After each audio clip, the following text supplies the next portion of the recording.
आज की हम लेक्चर में पढ़ेंगे present indefinite tense. Present definite tense को एक्टिव वॉइस को हम पैसिव वॉइस में कैसे चेंज कर सकते हैं। तो इसका पैसिव वॉइस का जो प्रेजेंट डेफिनेट टेंस का फॉर्मूला है वो ये है कि सबसे पहले हम सब्जेक्ट लगाते हैं, फिर उसका कोई हेल्पिंग वर्ब होता है, फिर जो भी वर्ब होता है उसकी हम थर्ड फॉर्म हम हमेशा लगाते हैं। पैसिव वॉइस में क्या होता है, कोई भी आप टेंस को पैसिव वॉइस में चेंज करते हैं हमेशा उसकी वर्ब की थर्ड फॉर्म लगाते हैं।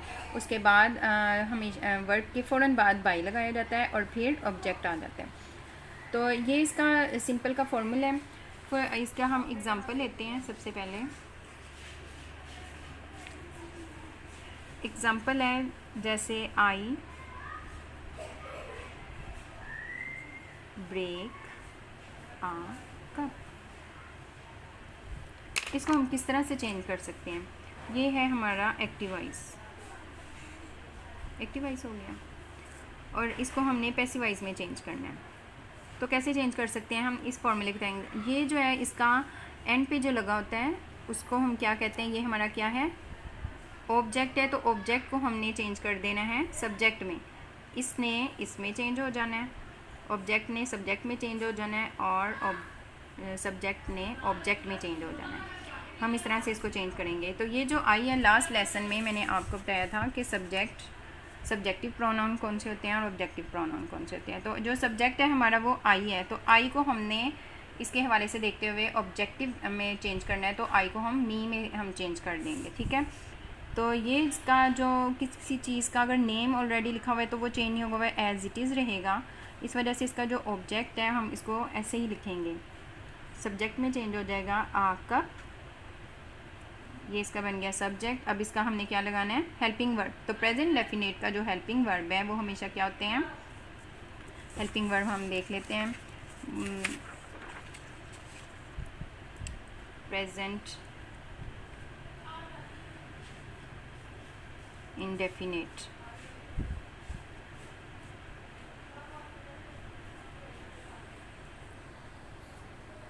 ठीक है। इसकी हमने पैसिव वॉइस में चेंज कर रहे हैं ना, पैसिव वॉइस। तो इस पैसिव वॉइस का हेल्पिंग वर्ब क्या होगा,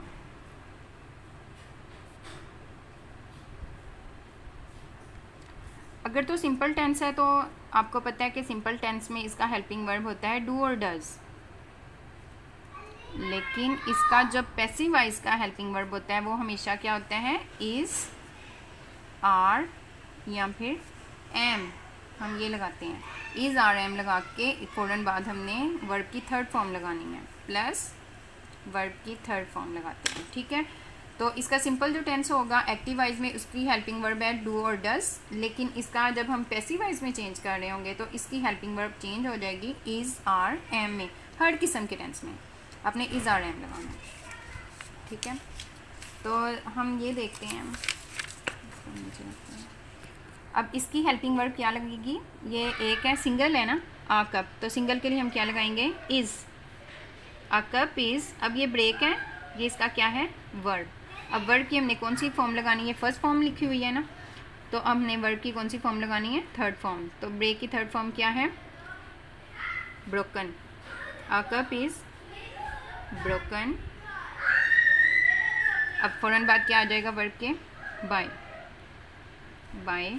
अब हम आई नहीं लगाएंगे, अब ये सब्जेक्ट किस में चेंज हो गया, ऑब्जेक्ट में। अब ये एंड पे आ रहा। तो आई की जगह मैंने आपको पहले भी बताया था, आई की जगह क्या आएगा, ऑब्जेक्टिव इसका प्रोनाउन लगाएंगे मी।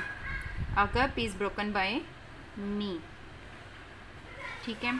सेकंड इसकी एग्जांपल हम लेते हैं, ये है ईट एप्पल्स, ठीक है। इसको भी हम सेम ही फॉर्मूला से हम चेंज कर देंगे। ये जो एप्पल्स है ये शुरू में आ जाएंगे, ये इसकी एक्टिव वॉइस है और ये इसकी पैसिव वॉइस है। एप्पल्स, आपने कोई भी इसमें अजाफी कुछ एक्स्ट्रा यूज़ नहीं करना, द एप्पल्स नहीं हम कर सकते, ठीक है। जो आपकी ऊपर टेंस सेंटेंस में लिखा है आपने वैसे के वैसे ही आपने नीचे आपने अब कुछ एक्स्ट्रा नहीं लगा सकते आप, एप्पल्स को एप्पल्स ही रखेंगे, एप्पल्स। अब एप्पल्स ज़्यादा है तो ज़्यादा के लिए हम इज़ नहीं लगाएंगे, हम क्या यूज़ करेंगे, आर। एप्पल्स आर अब ये ईट है तो ईटन की हम थर्ड फॉर्म लगाएंगे, और ये ईट वर्ब है तो ईटन की थर्ड फॉर्म लगेगी। एप्पल्स आर ईटन, फिर एज इट इज़ बाय लगाएंगे, एप्पल्स आर ईटन बाय। अब दे है तो दे की हमने ऑब्जेक्टिव फॉर्म, दे यहाँ पे सब्जेक्टिव प्रोनाउन लिखा हुआ है तो इसने ऑब्जेक्टिव प्रोनाउन में चेंज होना है ना, तो हम देखेंगे दे का ऑब्जेक्टिव प्रोनाउन क्या है, देम। तो हम लगाएंगे apples are eaten by them. Clear. अब इसकी थर्ड देखते हैं एग्जांपल। अब हम माई के हिसाब से देख लेते हैं, और फिर हम एक ही और शी वाला भी देखेंगे कि जहाँ पे एस या ई एस लगा होता है उसको कैसे चेंज करते हैं। तो हम माई का देखते हैं। माई मदर बीट्स मी।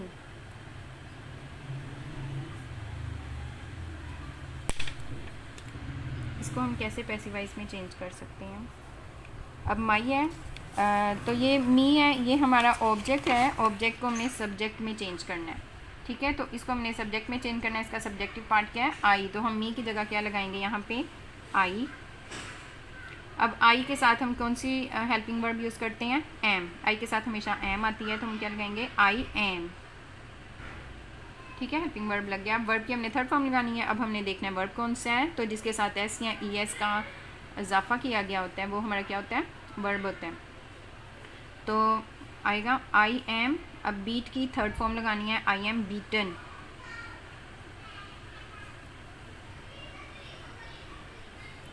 उसके बाद फ़ौरन बाद आएगा बाय। अब ये ऐसे ही आ जाएगा, my mother, I am beaten by my mother. क्योंकि ये एक नाउन था तो ये प्रोनाउन नहीं था, इस वजह से हम माई मदर का my mother as it is ही आ जाएगा, इसको चेंज नहीं करेंगे। डू यू सेल पोटैटोज़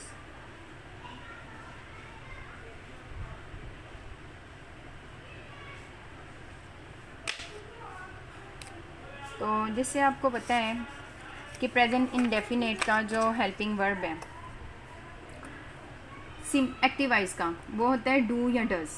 ठीक है, लेकिन इसका जब हम पैसिवाइज करते हैं तो उसका हेल्पिंग वर्ब मैंने आपको बताया था वो होता है इज़ आर एम, पैसिवाइज का। और इसके सिंपल जो टेंस है उसका क्या होता है, डू और डज। तो हमने डू और डज को भी किस में चेंज करना होता है, इज़ आर एम में चेंज कर देंगे हम।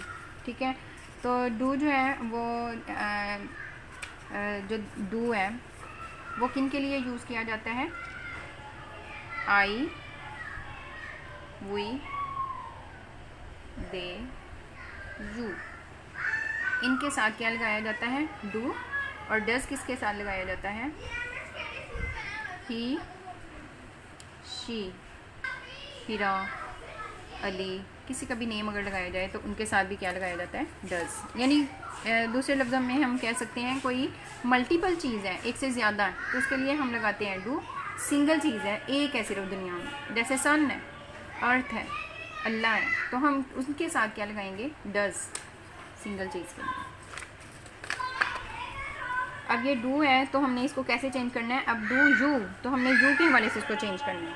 हमारा बनना है, क्या बनेगा, सब्जेक्ट। अगर हम इसको ऐसे थोड़ी देर के लिए भूल जाएं तो सिर्फ इतना देखिए, यू सेल पोटैटोज़, तो फिर हमारा जो पोटैटोज़ है उन्होंने क्या बनना है, सब्जेक्ट बनना है। यानी कि पोटैटोज़ एक से ज़्यादा है, मल्टीपल है, तो हम पोटैटोज़ के लिए क्या लगाएंगे, आर लगाएंगे। तो हम क्या इसका पैसिवाइज किस में चेंज करेंगे, आर, आर पोटैटोज़।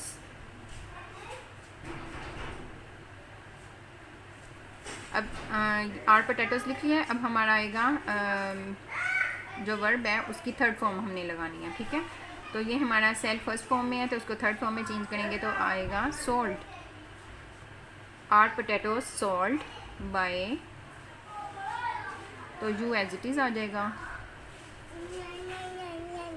देखें कि उसको कैसे चेंज करना है, शी,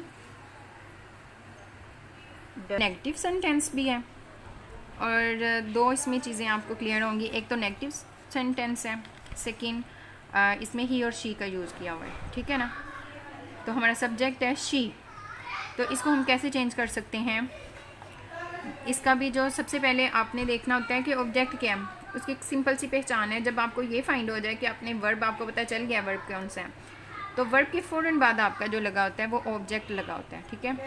वर्ब के फ़ौरन बाद जो है वो हमारा ऑब्जेक्ट है आल आई। तो आल आई, अब आल आई है तो हमें आल से पता चल रहा है ये सिंगल चीज़ है, तो हम सिंगल के लिए हम क्या लगाते हैं? इज़ आल आई। अब हम डज़ नहीं लगाएंगे, डू डज़ नहीं लगाएंगे, इसकी जगह हम क्या लगाएंगे? इज़ और एम ही लगेगा, तो ये सिंगल है, हम लगाएंगे आल आई इज़। अब है टेल, इसकी थर्ड फॉर्म लगाएंगे टोल्ड, सॉरी, अब इसके साथ हमारा नॉट भी लगेगा, आल आई इज़ नॉट, नेगेटिव वाला है ना, तो इज़ नॉट आ जाएगा, डज नॉट की जगह आ जाएगा is not. All I is not told by her.